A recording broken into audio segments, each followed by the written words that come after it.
Bonjour, hi, Seminar 700. This is Beatrice here, thanking you for joining me on this linguistic exploration. I was looking forward to presenting this fascinating area of research to you all in person, as I had not had the opportunity to do so in class. But as we say in French, l'homme ou la femme propose et Dieu dispose. Man or woman proposes, and God or goddess disposes. Now, what I've just said is a great example of translanguaging, and we will look into that in more detail in a moment. The thing that I want to bring to your attention on my first slide is the symbiotic relationship of our piano keys. Black and white, atonal, tonal, chromatic, achromatic. That's like the linguistic landscape and translanguaging.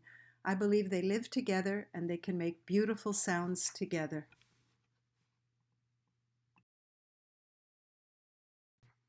Let's start with some definitions and some color-coded clarity. For linguistic landscape, my slides will have a blue background, and later on you'll see red for translanguaging. And then they may get mixed up together for a real minestrone. The initial coining of the term linguistic landscape was a translation from the French Paysage linguistique by Boris et Landry, the language of public road signs, advertising billboards, street names, place names, commercial shop signs, and public signs on government buildings, schools, all combine to form the linguistic landscape of a given territory, region, or urban agglomeration. Now, what we see here in the little picture, the photograph, is Welcome to Montenegro. What's interesting about it is that Crna Gora is Montenegro, and it means, in Montenegrin language, it means black mountain. So explicitly, the translation of the country's name was a word-for-word translation from the Montenegrin language. So that's just a little aside of how you can get a lot of information from one sign in the public domain. The linguistic landscape has become a major focus in sociolinguistics. In recent years, there has been an increased scientific awareness regarding it, and research has expanded accordingly. The field may be considered a progression of the study of the semiotics of signs. The exploration of the linguistic landscape is one critical way to understand a particular neighborhood. One can examine the diversity of dialects in a given perimeter. Language diversity can be defined as the number of languages spoken in a specific area. Now, interpreting a linguistic landscape is a formidable task, and approaches vary. I do feel well suited due to my immigrant background and multilingualism, so it is enjoyable and intriguing. Language in the environment, words and images displayed and exposed in public spaces, that is the center of attention in this rapidly growing area referred to as linguistic landscape. Now, there's no linguistic landscape in this slide. It's just the bright big blue ocean, and I like it, so I thought it's blue, and here we are. I'll be undertaking an integrated approach to metaphor and framing in the linguistic landscape, defining it according to cognition, discourse, and practice, with an application for everyday living. Now, since our aim is to critically analyze and discover the central phenomenon of linguistic landscape as a pedagogical tool for language students, I thought we'd enjoy looking at some of these linguistic landscape signs from around the world. Firstly, you have the Bukhari Trading and Industrial Company, that's from Istanbul, Turkey. What we can see here is a lot of history again in one small sign. The script is Arabic, although the language of Turkey now is written in Latin letters, so this harkens back to historical origins. The next, as we move clockwise, is a very amusing Shed Cemetery Drive dead end. Well, that's self-explanatory, and I took that in the States. Coming around, we have a welcome sign on one of the Caribbean islands that sort of has taken care of all the tourists, as well as the top line, which is in the Creole. And then the famous arrêt stop, which is popular almost everywhere, except in Quebec. This next sign was taken in the States, in Florida. Sorry for the angle. I was driving and had to grab a picture out of the car window, but it is quite amusing. Womankind, a medical center for everyone. So here we are, trying very hard to be all welcoming and all encompassing and politically correct. So we have a woman's clinic which welcomes everyone. I look forward to dropping by there in my next visit. The linguistic landscape entails a thorough scrutiny of nominal categories in search of morphological, ontological, historical, and syntactic properties. This necessary step elucidates a mapping of multiculturalism through language affiliation, followed by an interpretation of the linguistic origins of these examples. In other words, specific information about the people and their language background. Here we have some more examples, starting from the top right. Rue Antoine de Ville, Carriera d'Antoni de Villa. This is from Malta, and right away you get the two languages. There's the Maltese, which is heavily influenced by Italian and Arabic, and the top is French. He was a French, I looked him up because I was wondering what he was doing there. Next to the Maltese cross, he did assist in the foundation, the building of the walls, the fortifications. So we have a lot of history again in a street sign. Right below, Al-Qadariya. Qadariya is an Islamic sect which is very pure, and the adherence is required of its members. This is a sign with I really love these Arabic inscriptions when they try to transliterate it into Latin letters. And right away we get an idea that they espousing of a certain belief system. And after that is from Canada out west in British Columbia, Squamish. I won't even begin to attempt to pronounce it in Squamish language, but it is appropriately in the two languages, transliterated into Latin letters and in the Squamish original, both for the town of Squamish and Whistler. So these are some examples from around the world of street signs in the linguistic landscape. Now here we have some more signs from the linguistic landscape. Particularly worthy of note is the sign to dogs in their language. So this was a first for me, and I really enjoyed reading dog. The next sign is from Greece. It's a direction on the highway, just as an example of transliteration from Greek letters to Latin alphabet, so that people don't get lost on their way to the Parthenon or Piraeus. The top left-hand sign is a sign from Montreal, the Anglican Church, l'Église épiscopale. Now, I found this particularly interesting because the English is, I imagine, the Anglican means the English from England, the UK Church. Don't know much about it, but the French version is from Late Latin, episkopos, which is from Greek, the ancient Greek, which means epi and skeptisis, to look. So it's a different word completely, and you wonder why. Probably the French had a different motivation in translating that, but everyone is welcome, so hallelujah.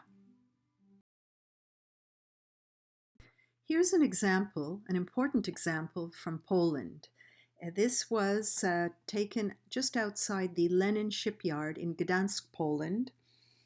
If you're familiar with the Solidarity movement, it was founded in 1980. It was the first independent union in a Warsaw Pact country to be recognized by the state and herald a lot of changes in the former Soviet bloc. Now, this sign, solidarity, is embedded with an intrinsic recognizable meaning. Even if you can't read the words, for a long time that sign was a demonstration of how the semiotic potential of framing was inflected on the basis of the interests and needs of that historical period for this given type of social institution. And this meaning was grounded not only in language, but in the material world that surrounded it. Here's a sign that even if you cannot read Hebrew, Arabic, or English, on the side of the road in the Negev desert, if you see a big red triangle with a camel in it, you know there's camels ahead. So we have pictogram, 3 languages, and a clear message to watch out for those dromedaries, or 1 humps or 2 humps, never certain. Marketing and advertising are another important aspect of the linguistic landscape. Here we have a photo from the south of France, Bandol, France, where some poor soul attempted to market his swimming lessons but didn't check the dictionary. Now imagine this piece of advertising went through all the stages to prepare the medium. We have the printing, the color separation, the placement of the sign, and not one person picked up on the interesting and creative spelling of the word. So there you have it. Corsica, France, which is an island region south of the mainland, has an independent nature which is reflected in many of its linguistic landscape and language repertoire. Here we have an example of French and Corsican, which is a Tuscan dialect. And it's interesting that it again is the utilization of the word l'évêque, which we discussed in a previous slide as coming from the Latin. The second line is in the Italian Tuscan dialect of Corsican. We have a very interesting linguistic situation in Quebec, Montreal in particular. In Quebec, French, English, indigenous language power dynamics, language education policies, language laws, linguistic diversity, interethnic understanding, multimodal language practices, language conflict, identity politics, diversity, historical narratives, diachronic linguistic change, and prestige language ideologies, tout fait partie de notre paysage linguistique. Language is the foundation of a people by which it recognizes itself and is recognized, by which it takes root and expresses its identity. Montreal is a good example of a diverse and modern city metropolis. It has invited many immigrants who aspire to learn the majority and legal mandated language, which is French. Montreal is home not only to many francophones, but also to comparatively large anglophone and allophone communities. 52% for the francophones, 13 for the Anglophones and 32% for the allophones, respectively. This is according to Statistics Canada's findings, 2011. Allophones is the term used in the Quebec context to describe those individuals whose mother tongue is a language other than English or French. These allophones may be immigrants born outside of Canada, as well as individuals of immigrant descent. Just to insert a word here regarding translanguaging theory, as we are moving into the translanguaging portion of this presentation. Translanguaging theory also posits that languages are not separated in the mind of the bi- or multilingual person. Rather, the multilingual mind is seen as a holistic system that contains diverse linguistic resources, employed as needed for different communicative purposes. Meaning making is enhanced when speakers can actively engage. And looking at the map of Montreal, we certainly have opportunities abound. Bilingual winks are clearly intended for a population with the language skills to catch the wink and be interpreted as manifestations of the increasing number of complex language repertoires, and also of a bilingual aesthetic that revels in disrupting and claiming space. Lamar, 2014. Et voilà, we have arrived at translanguaging. Now, translanguaging puts forward that rather than possessing two or more autonomous language systems, as has been traditionally thought, bilinguals, multilinguals, and indeed all users of language, even if you think you are a monolingual, the speaker selects and deploys particular features from a unitary linguistic repertoire, so it's like one big language in their head, to make meaning and to negotiate particular communicative contexts. Now here's an example of translanguaging. Are you hungry? Want une petite quelque chose? We have English and French language. This is something that is heard in my home all the time. And it's an example of what used to be called code switching, which includes Worf and Sapir, Gumpertz and Blom, who regarded this behavior as a grammar switch, an absolute track change in the mind of the speaker from language to language. But such is not the case with translanguage. Translanguaging is the deployment of a speaker's full linguistic repertoire without regard for watchful adherence to the socially and politically defined boundaries of named and usually national and state languages. So it's become one language in my house, maybe in yours. Two more examples of translanguaging. You, şimdi den çalışmaya başlamasın. There's an exam next week. The emphasis is on now, you better start working. And the surrounding language is English. So we've got one language in the mind of the speaker. The next example, I have a headache. كل واحد على ليله. Me too. This we also say a lot because the expression, the saying, the words in Arabic, كل واحد على ليله, is every individual has their woe, and it's just so much more evocative in Arabic, with the descriptive of the headache in the beginning in English.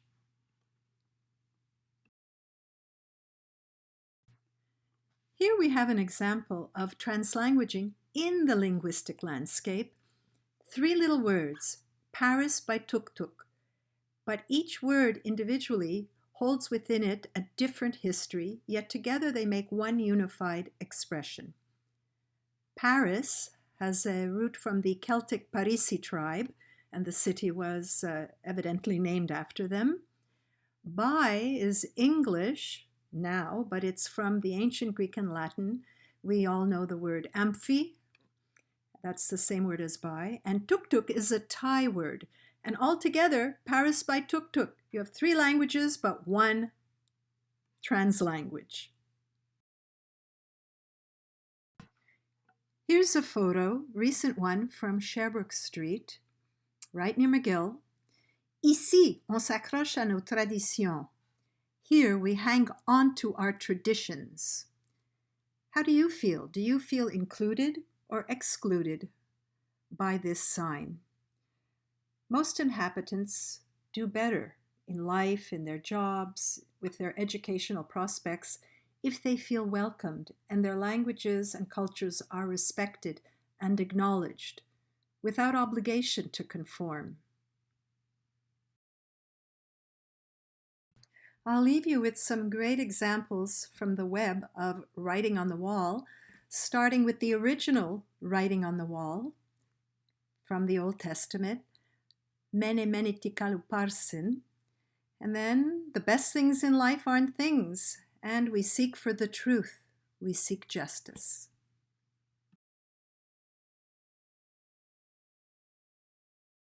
This is not the end, for I wish you all bon voyage on the journey that awaits us.